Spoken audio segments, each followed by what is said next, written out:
और चलिए सीधा आपको मऊ ले चलते हैं, जो इस वक्त मुख्यमंत्री डॉक्टर मोहन यादव मौजूद है। तस्वीर आपको दिखाते हैं।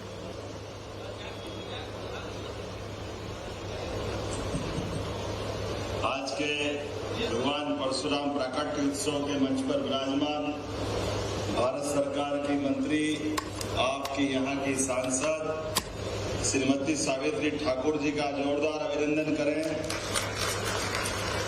जल संसाधन मंत्री, जिन्होंने महू के अंदर हमारे कहने पे और हमारी विधायक जी के मांगने पर यहाँ की जल रचना कई गांवों के लिए दी है। जोरदार अभिनंदन करें हमारे स्वामी तुलसीराम सिलावट जी का, हमारी बहन उषा ठाकुर जी का। इस अवसर पर यहाँ की माननीय सांसद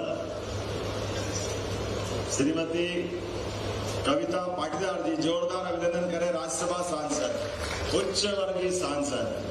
इस तरह से हमारे दोनों सांसद, एक सांसद शंकर भैया कहाँ है अभी, उनका क्षेत्र है, सावित्री जी का। इस अवसर पर माननीय विधायक गोलू शुक्ला जी, आपका भी अभिनंदन। यहाँ मौजूद मंच पर विराजमान हमारे जिलाध्यक्ष ग्रामीण सुमित मिश्रा जी, हीरानंद बाबा जी मठाधीश, आपका भी प्रणाम है। हीरानंद बाबा आप ही है ना, जोरदार अभिनंदन करो हीरानंद बाबा। इस अवसर पर कंचन सिंह जी, हमारे वरिष्ठ नेता, आपका भी बात अभिनंदन करता हूँ। सरदार मालवीय जी, जोरदार अभिनंदन सरदार जी का भी। इस अवसर पर सुभाष जी, हाँ सुभाष जी उधर चलेगा पीछे, कोई बात नहीं। सुभाष जी, हमारे ट्रस्टी दिनेश शर्मा जी, कहाँ दिनेश जी, पूरे मंच सारे नेताओं के लिए जोरदार ताली बजा दो। नाम बहुत सारे हैं, पहले तो विलंब से आने की क्षमा चाहता हूँ। यहाँ हमारे एक ऐसे स्थान पर जिसका कई कारणों से अत्यंत महत्व है, मैं जब भी याद करता हूँ जाना पाऊंगा, तो जाना पाओ से परमात्मा की दया से ऐसा अद्भुत स्थान पूरे मध्य प्रदेश में नहीं जितना अद्भुत स्थान जाना पाओ का ये स्थान है। इसी तरह से भी परमात्मा की कृपा है, यहाँ इसी स्थान पर महर्षि भृगु के पुत्र महर्षि जमदग्नि के द्वारा संपन्न पुत्रेष्टि यज्ञ से प्रसन्न देवराज इंद्र ने माता रेणुका को जो आशीर्वाद दिया है, और वो जो आशीर्वाद फला, वो आशीर्वाद ऐसे ही नहीं था।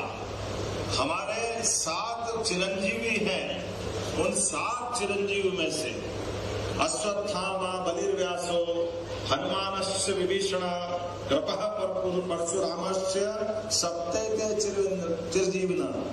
मान के चलो ऐसा कोई समय इस देश के ऊपर परमात्मा ने दिया है कि चिरकाल से इतने प्रकार के महापुरुष, भगवान, देवी देवता, यक्ष, किन्नर, सबकी कृपा अगर किसी देश पे है तो वो एकमात्र देश भारतवर्ष है, जिसको भारत माता की जगत जननी वसुंधरा के कोख से, अतीत के काल से सनातन संस्कृति की ध्वज पताका फहराने के लिए एक से बढ़कर एक, किसी का भी नाम देखो तो लगता है कि कौन सी दुनिया में हम आ गए।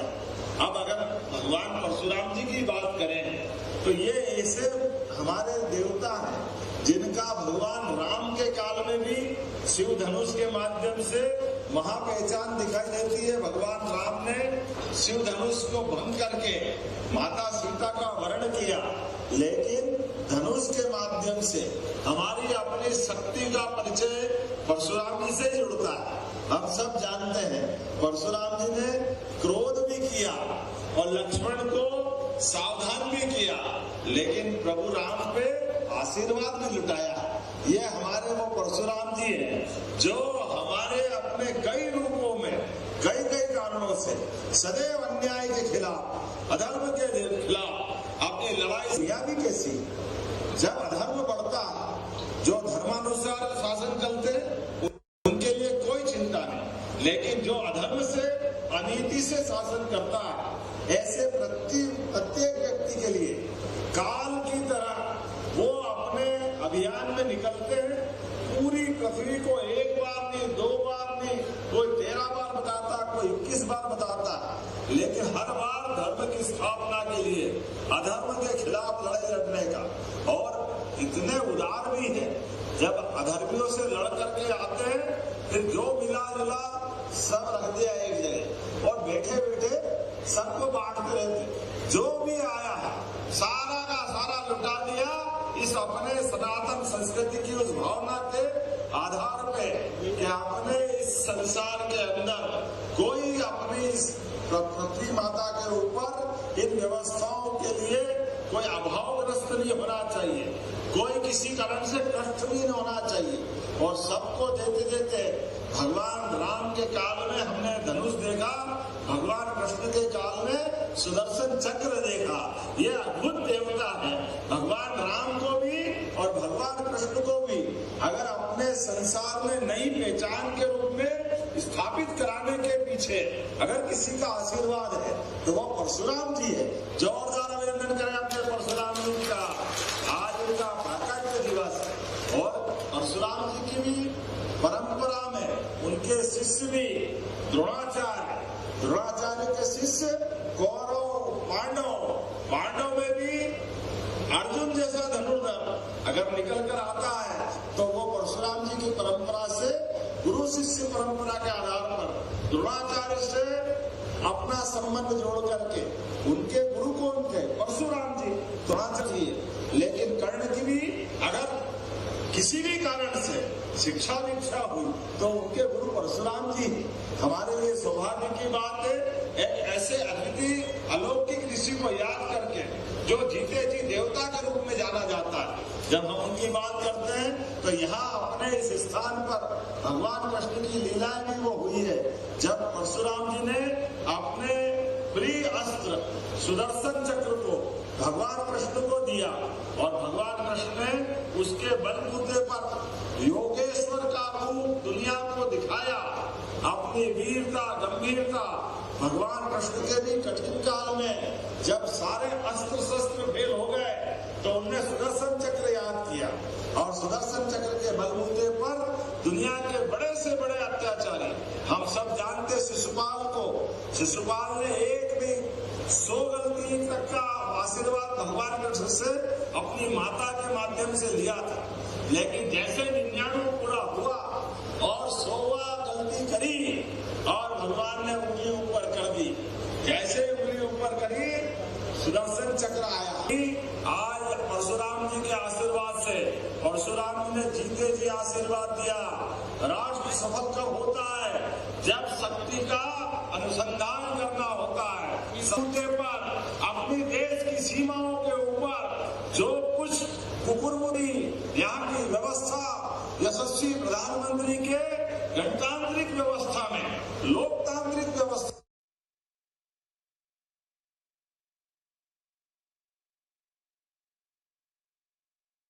तो मुख्यमंत्री डॉक्टर मोहन यादव को आप सुन रहे थे। जनता को संबोधित फिलहाल वो कर रहे हैं। परशुराम प्रकटोत्सव कार्यक्रम में इस वक्त मुख्यमंत्री डॉक्टर मोहन यादव मौजूद है।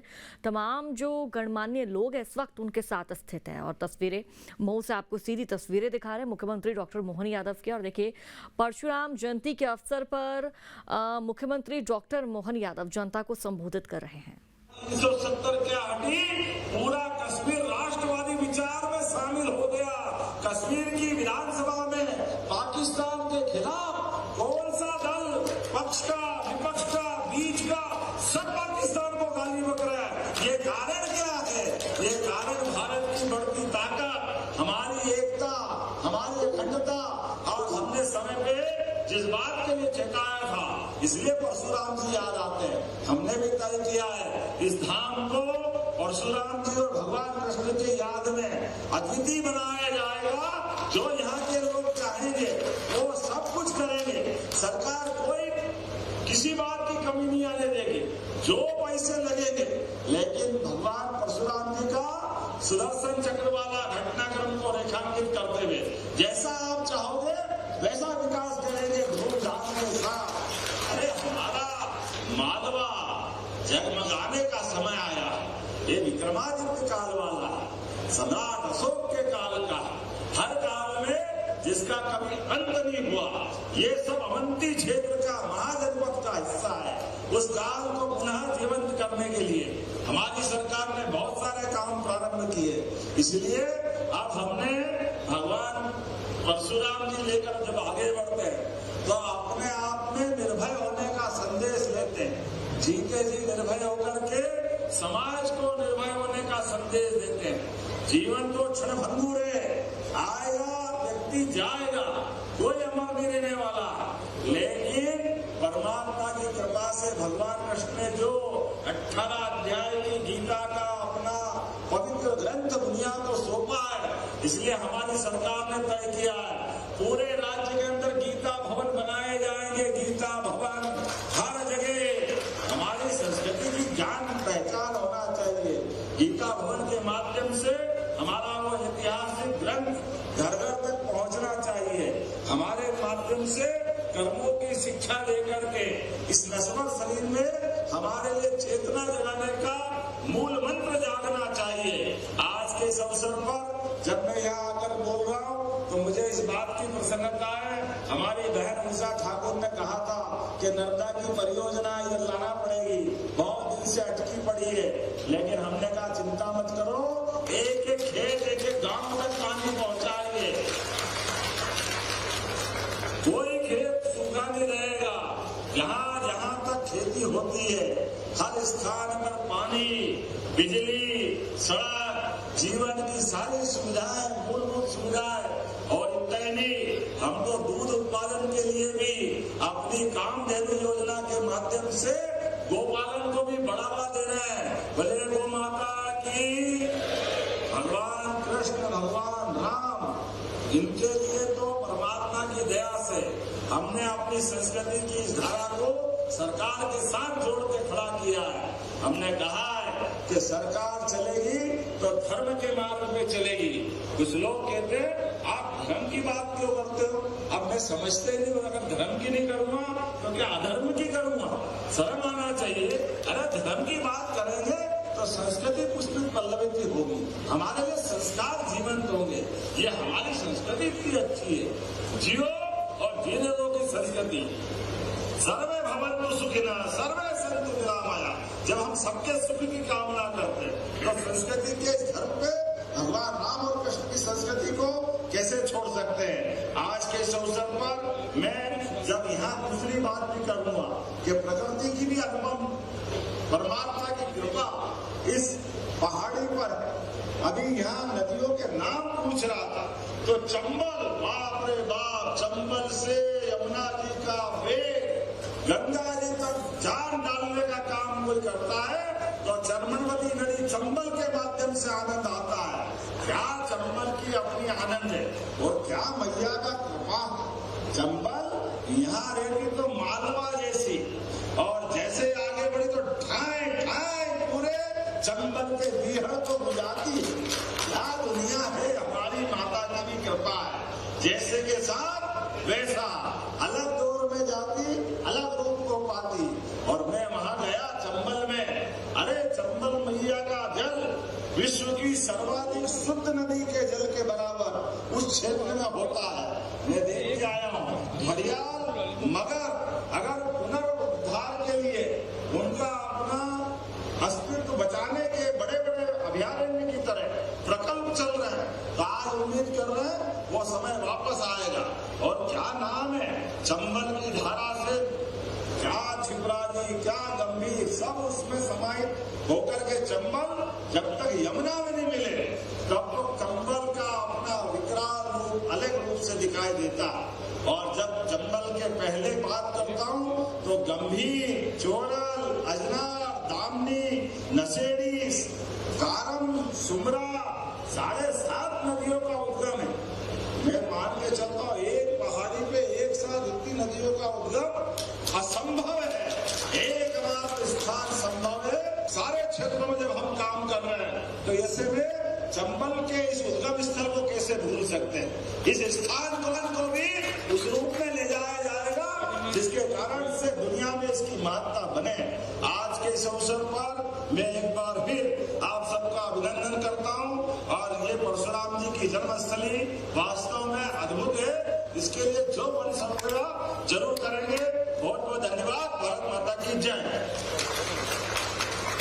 बहुत बहुत धन्यवाद माननीय। और कार्यक्रम के अंतिम चरण आभार के लिए आमंत्रित कर रहे हैं सुभाष महोदय जी। माननीय मुख्यमंत्री जी ने विस्तार से हम सबको बताया। मैं आप सबसे आग्रह करूंगा कि मुख्यमंत्री जी के लिए जोरदार ताली बजाइए, उनका धन करिए। आदरणीय मुख्यमंत्री जी हमारे बीच पधारे। मैं अपनी ओर से, संस्थान की ओर से आपका आभार व्यक्त करता हूं। हमारे बीच में आदरणीय तुलसी भैया, आदरणीय कविता जी, आदरणीय केंद्रीय मंत्री जी हमारे बीच पधारे। मैं उषा दीदी की ओर से आप सभी का स्वागत